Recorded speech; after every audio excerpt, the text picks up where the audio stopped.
Hey there, this is Natalie, and it's time for chapter 6 of Jobless Oblige. This is quite a short chapter, so I've also recorded chapter 7 today, and I'll have that up shortly after this one, once I've edited and rendered the video. As always, don't forget to subscribe and ring the bell to find out when new videos are uploaded, and you can also join me on my live streams, which are currently every Sunday. And with that out of the way, here is Jobless Oblige chapter 6. Chapter 6. Presently at the slave market. Dead of night, leaping from roof to roof, I was heading for my destination. Decked completely in black, silver mask on my head, the tune I hummed was the song of justice. A dark curtain of night, a shining moon in the sky, a moonlit shadow, a silver-masked shadow, an ally of justice, they say. A man who defeats evil, they say. I am a knight of the moon of justice. I am called the Moon Knight. Justice, love and courage surges from my heart. Just love and courage defeats all evil. A shining silver moon in the night sky. It's the ally of justice, Moon Knight. Cheddar Man's song that my father sang to me a long time ago. A parody of it, that is. As I sing this, my mood lifts a bit. Determination rising. At the same time, I also feel like I forget all the unpleasant things. Over there, huh? The destination I finally arrived at is a place where public safety is particularly poor, despite being in the heart of town. There's nothing like a slum in this town. Even so, there's many impoverished folk and bad lots.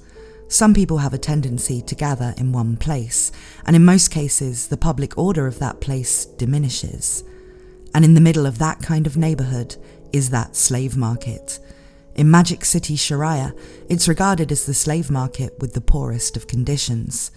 The slaves sold here are gravely ill or close to death.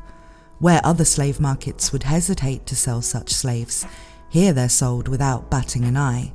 Therefore, they have an awful reputation. However, the prices are extraordinarily cheap, and occasionally you'll unearth a lucky find. They also sell slaves that aren't able to be sold in the usual slave markets, like ones from high social standing, or slaves from rare tribes who are left behind. This gathered a crowd of those who desire a slave but don't possess the funds. Slave traders looking to resell, those who want a dispensable labourer, or inexperienced merchants or young nobles who were duped into being brought along. As I draw nearer, while concealed, the pungent smell characteristic to this sort of area drifted in. It's the smell of when people have become soiled. That's the smell that's more or less present at slave markets. However, markets that deal in particularly high-class slaves are also careful about this smell. There are a couple of slave markets in Magic City, Shiraya as well, but none of them smell as bad as this. The merchandise, the dealers and the patrons, I wonder if all of them are becoming soiled. Ugh. When I tried to take a step further, I suddenly stepped in something mushy. A glance revealed brown and black lumps piling up at the edge of the market. It emitted a putrid stench, and a swarm of flies buzzed around it. It would appear that the waste expelled by the slaves seems to have amassed here. While cursing that I couldn't cover my nose while wearing the mask, I tried to wipe off the excrement clinging to my shoe. Determination fizzling. No, I just stepped in some shit, that's all. Pulling myself together, I continued moving through the shadows, searching for the previously mentioned person. Sanitation was a catastrophe here. You're likely to contract a disease just by being here for a period of time. Let's just locate the target as soon as possible. I was looking for a man wearing a red bandana. There weren't many lights around, even though it was the middle of the night, making it easy to remain hidden at this outdoor slave market. Maybe it's to hide the condition of the slaves, but it also made it difficult to make out who the dealers are. Though, upon closer examination, there are also a lot of people covering their faces just like I am. I kind of can't decide if that's a good or bad thing. In any case, since I can't really see the dealers like this, I decided to leave my hiding spot and get closer. "Hey bro, we got a super rare deal, yo." Abruptly, a slaver came up to me. There really isn't anything to make a good sales pitch about when compared to a normal slave market, but it seems like they're strongly determined to make a sale anyway. Of course, if I ignored such a... It's the second daughter of the Magic King, you know? What? I looked at the stage in astonishment. Standing there was a scrawny and emaciated young lady with her blue hair in a braid.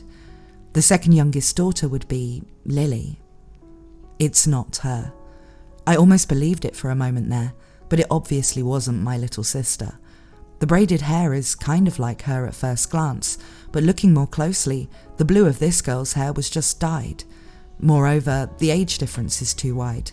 First of all, my little sister inherited the appearance characteristics of the magic race and looks like a child, but I can tell that this girl is already an adult. She looks about the same age as me. And the face is just too different. Maybe someone who's only glimpsed her once or twice can be fooled, but there's no way I'd mistake someone else for the little sister who I see every day. My little sister is cuter and soft. Don't worry, she isn't being tracked, so of course the Magic King also won't be coming to take her back.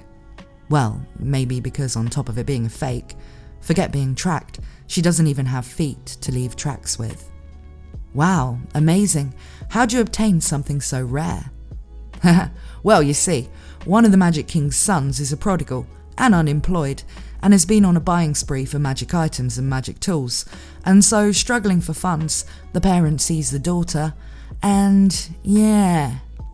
That prodigal son is most likely referring to me, but I'm not that extravagant.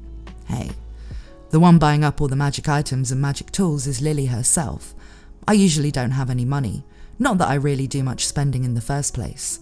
I am nobly unemployed. So how about it? I'll give you a special bargain for her. Ha! If you're going to sell a dupe, you should come up with a more believable reason. I said it with a shrug and promptly skedaddled. If I'd found my actual sister abducted, I'd save her immediately, but I'm not going to go along with this kind of sham. But he didn't pick the wrong person. My little sister is absent-minded, and it feels like she really will get kidnapped. Walking through this place full of fraud and deception, I search for my target. Still, the slaves are in quite poor condition.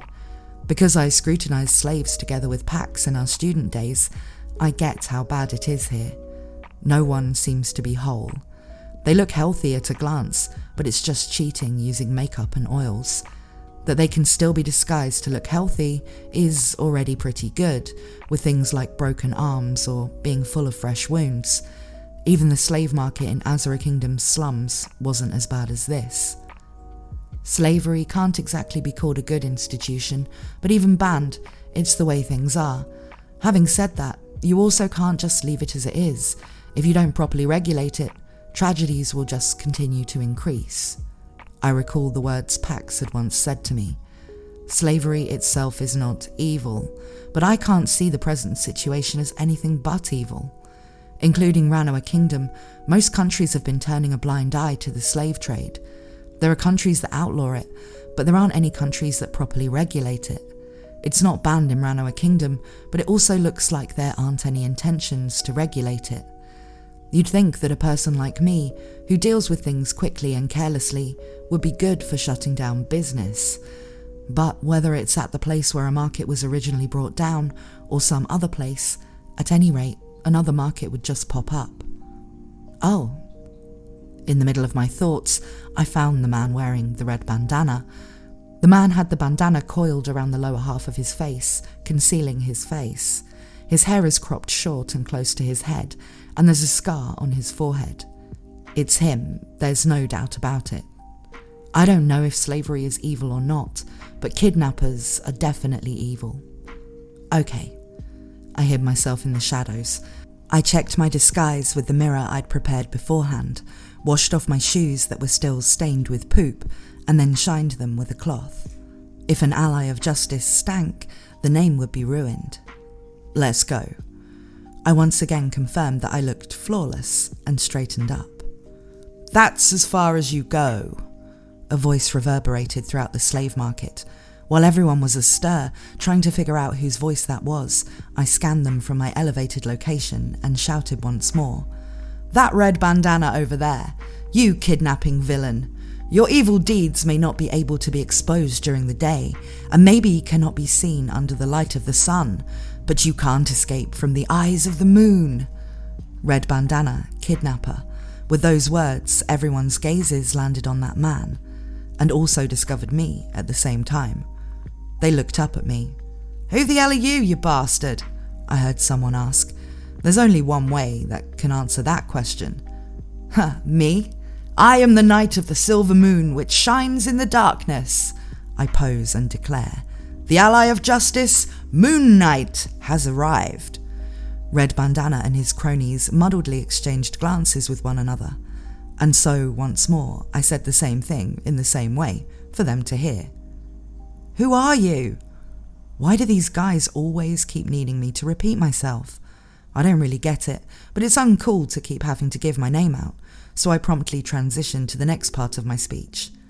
Villains! People like you kidnappers aren't allowed in my beloved town. Here I come! I leap off my high place. Simultaneously, Red Bandana and his cronies unsheathed their swords. I've gotten pretty used to this kind of reaction. 5 people in total, however justice cannot lose. I've learned how to fight multiple opponents from my shisho. Ha! Moonlight punch! I first drove my fist at the first guy who drew his sword, aiming for the jaw. This technique that knocks an opponent out in one blow was learned from red-haired mama. The first person tried to defend himself but was too slow. I felt my fist make a good landing. Moonlight knuckle! The next person tried to slash at me from behind. While avoiding his attack and also throwing a backhand chop at him, the move name came out wrong. Knuckle is a body blow. Moonlight salt! Because 2 people have come forth with their swords, I avoided with a backward somersault. A backward somersault isn't necessary, but it looks cool. Perhaps trembling because of my backflip, one of the 2 who came at me from behind flinched. Yes, that's also what I was going for. Whoa! Moonlight strike! I drove my fist in a counter at the one who attacked without flinching. With that, that's 3 people. 2 people left, Red Bandana and the young guy who flinched from my backflip. Boss, this guy, he's kinda... Calm down, I'll distract him while you secure the merchandise. Red Bandana came out to meet me. His stance is tight and there aren't any gaps. Even though 3 of his men got taken out, he's still calm. I can't see any sign of tension. His sword is quite worn down. Judging from these 3 points, he's pretty capable. Those moves are from the North God style, aren't they? Wrong. This is the fist of the Knight from Shadows, formed from moonlight. Its name is Moonlight Fist. 4th point. He immediately recognized my moves as the North God style after seeing it. His observation skills are also sharp. Recently I heard rumours of a dumb rascal fighting with combat techniques. It's you, isn't it? That's right. Evil must perish. Here I go. Come at me. I yelled and take a step forward. Then Red Bandana also took a step, but the signals are different. There's no indication of an attack. While looking like he'll absolutely attack, he's taking a stance for countering. This guy, he's from the Water God style, the school centred around counters. Speaking of reversal techniques, it's said that there are 3 major styles, not one is superior to the others. Hey, what's wrong, Justice Man? I thought you said you were going to attack now. If this is all you got, my bud's just going to run off with the merchandise, you know? You bastard! How cowardly! I really dislike the Water God style. They themselves always never make a move first, while stopping their feet there and adjusting the remaining distance bit by bit, not giving the impression of attacking at all. They lead on their opponent into attacking, or lure them by spouting provocations. Because my opponent isn't going to make any strikes of his own, this really won't be a cool looking fight. What's wrong? Come fight me with your cool fist. Can't attack me or something? Not at all. Here I come. If possible, I don't want to take the initiative against a Water God style opponent, but at this rate, his crony will make a getaway with those kidnapped victims. There's nothing else for it. Moonlight! Both hands ready at my waist. I take one step back. At that moment, he also came at me. Are you stupid? Faint! I clapped both my hands together with a slap. Simultaneously, I generate mana, and magnificent sparks scatter from my hands. Nah! At that same moment, Red Bandana swung his sword. It's a counter-slash aimed for my right hand. But Neko Damashi isn't an attacking technique. There was quite some distance between us, so his sword slashed at thin air and completely missed me. Of course, I'm not going to let that opening slip by. Take this! Moonlight Serenade! I launched a fist with all my might behind it at Red Bandana's face. Red Bandana is finished with a tooth flying out. Red Bandana spun while flying several meters and landed in the muck piled at the edge of the slave market. An acceptable outcome. That certainly made the right kind of impression of a villain being brought down. With this, it's done. Judgment! Help! It's not done, there was one more. I caught up to the last guy and knocked him out with a body blow. Judgment! When I posed again, the people in the slave market, who'd just been watching until now, fled in all directions. It probably goes to show that they all have some sort of guilt weighing on their hearts. Are you alright?